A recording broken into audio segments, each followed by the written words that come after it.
సంక్రాంతికి విడుదలవుతున్న సినిమాలకు సంబంధించి ఒక సినిమా ఇప్పటికే తప్పుకోవడం జరిగింది, వెనక్కి వెళ్ళడం జరిగింది.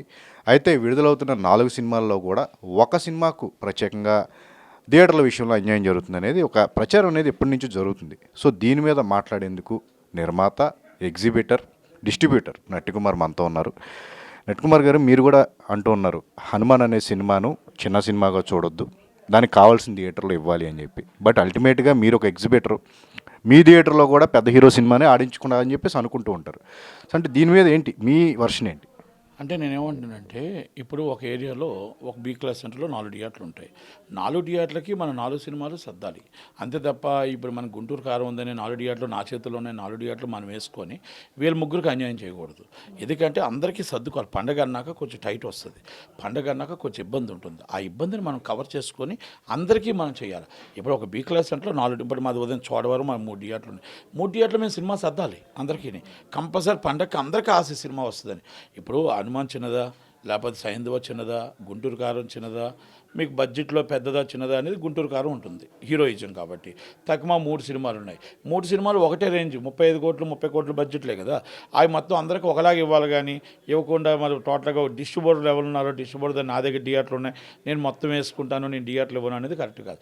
ఆయన మన నిర్మాతే మన సినిమా తీసాడు, ఈయన మన నిర్మాతే మన హీరోలే కనుక అందరికీ సినిమాలు ఇవ్వాలి, థియేటర్లు ఇవ్వాలి. నాకు ఎవరినో వత్తస్ పలకడానికి నాకు ఎవరి పరిచయం లేదు, దాంట్లో ఈ ముగ్గురు నాకు పరిచయం ఉంది, కానీ ఎవరు నాకు పరిచయం కూడా లేదు. కానీ ఏంటంటే సినిమా న్యాయం ఆ ఛాంబర్ పోస్ట్లో కూర్చునేటప్పుడు అంతా న్యాయం జరగాలి తప్ప అన్యాయం జరగకూడదు. అదే నా ఉద్దేశం.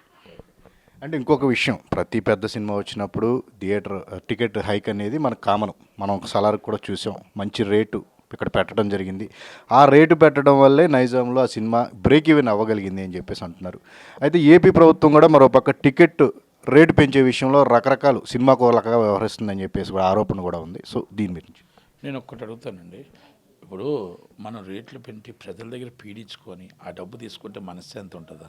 మీరు పెడుతున్న బడ్జెట్ ఎక్కడ పెడుతున్నారు బడ్జెట్? ఆ బడ్జెట్ హీరో రెమ్యునేషన్ వెళ్ళిపోతుంది. కాస్ట్ ఆఫ్ ప్రొడక్షన్ అనేది వేస్టేజ్ ఎక్కువ అవుతుంది 30%. వీటి కోసం అది పెంచడం కోసం మనం ప్రజల దగ్గర డబ్బులు తీసుకుంటాం. 440 రూపాయలు టికెట్ పెట్టారు అంటే, ఒకప్పుడు వచ్చి కేసీఆర్ గారి గవర్నమెంట్ 395 అంటేనే గొడవ పెట్టాం.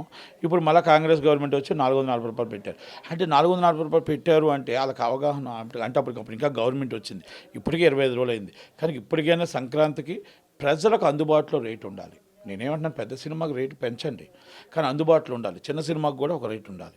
అంతే తప్ప ఇష్టం వచ్చిన రేట్లు పెంచకూడదండి. ఇక్కడ ఇంకోటి ఆంధ్రప్రదేశ్ గవర్నమెంట్ అంటారా, చుట్టాలకు ఒక రేటు ఉంటుంది, పరాయాలకు ఒక రేటు ఉంటుంది, ప్రతిపక్షానికి ఒక రేటు ఉంటుంది, అధికార పక్షానికి ఒక రేటు ఉంటుంది.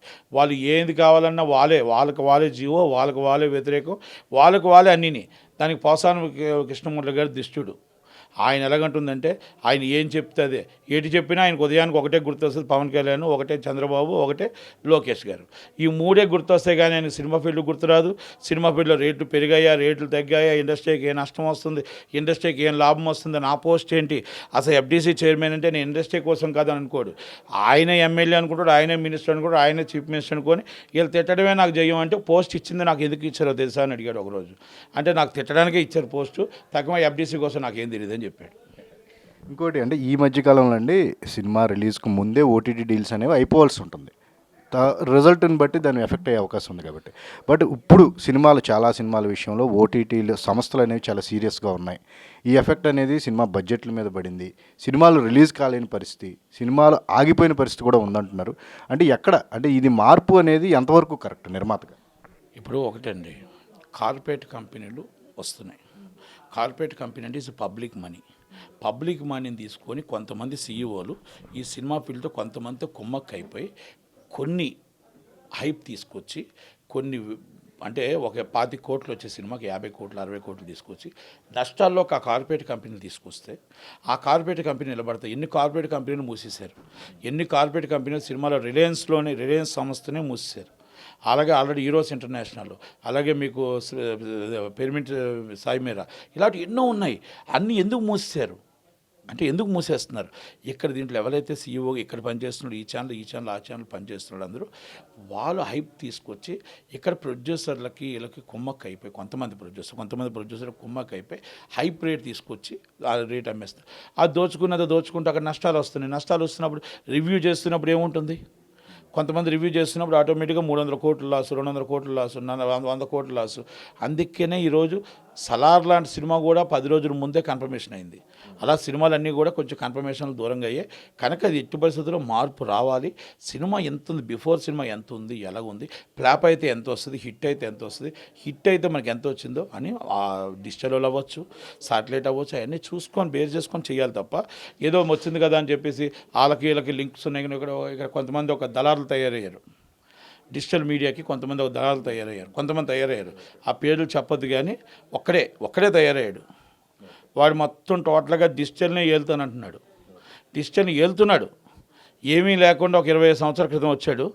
ఈరోజు మొత్తం డిజిటల్, మొత్తం total all over world channel అన్నీ నా చేతిలో ఉన్నాయి. నా దగ్గరే సినిమాలు ఉన్నాయి, 2000 సినిమాలు. నేనే రాజు, నేనే మంత్రి, నా దగ్గర లేకపోతే మీకు గతి లేదనే పరిస్థితి తీసుకొచ్చాడు. కనుక కొన్ని ఆ వ్యక్తిని కొన్ని ఛానల్ బ్లాక్ చేసాయి.